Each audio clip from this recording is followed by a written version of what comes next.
Hello, and thanks so much for joining me in my studio today. I'm going to be working on a couple of intuitive floral paintings that were inspired by some paintings that I did earlier in the month. I did a painting of tulips and some roses, and I wanted to make them a little more loose and expressive. And I was also playing around in my sketchbook, and I came up with this kind of fun and loose background on a page I was working on, so I thought I'd like to try and get that feeling with my floral paintings. So as I create my painting today, I'm going to talk about what it means to use an intuitive process when you're creating a painting and why I decided to work on two paintings at the same time. So I'm going to start by wetting my paper because I'm going to do a wet on wet technique because I think that kind of lends itself to a little bit looser type of expression. And then I'm just going to spatter some paint on the background. I want to just see where the paint moves and kind of use that sort of as my guide as I start. And I'm just going to add just a little bit more of the pink to the background and just tap my brush around and just sort of play with the paint and see what it does. Now my paper is still wet, so I'm going to work on my roses first, and I'm starting with just really basic simple circles, and I'm kind of doing them in sort of a spiral, so I'm getting a little bit of that spiral look to it, and that will form the base for my petals when I go back and start adding some details.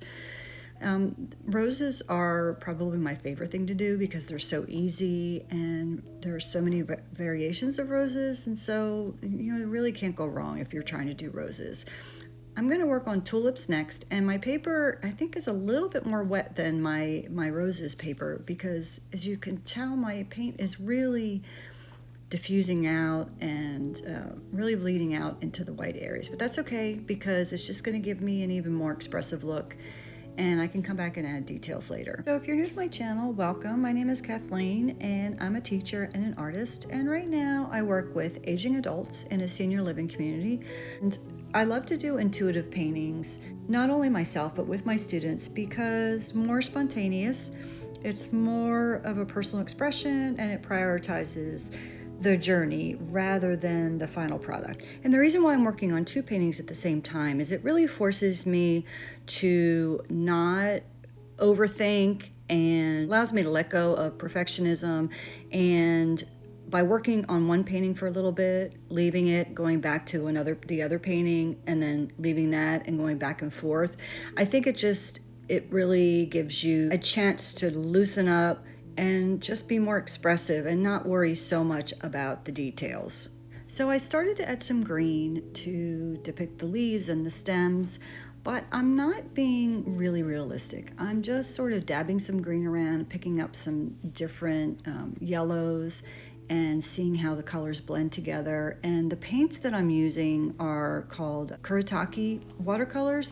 They're a Japanese watercolor paint. They sometimes can be a little more opaque, and this set that I'm using does have a little bit more of an opaque look to it, so it's not quite as transparent as some other watercolors, but I really love the different effects that I can get. So I'm just going to continue to start to drop in some color and seeing what happens as the color moves around. I'm going to start building my flowers using the original paint color that I had put down sort of as my guideline.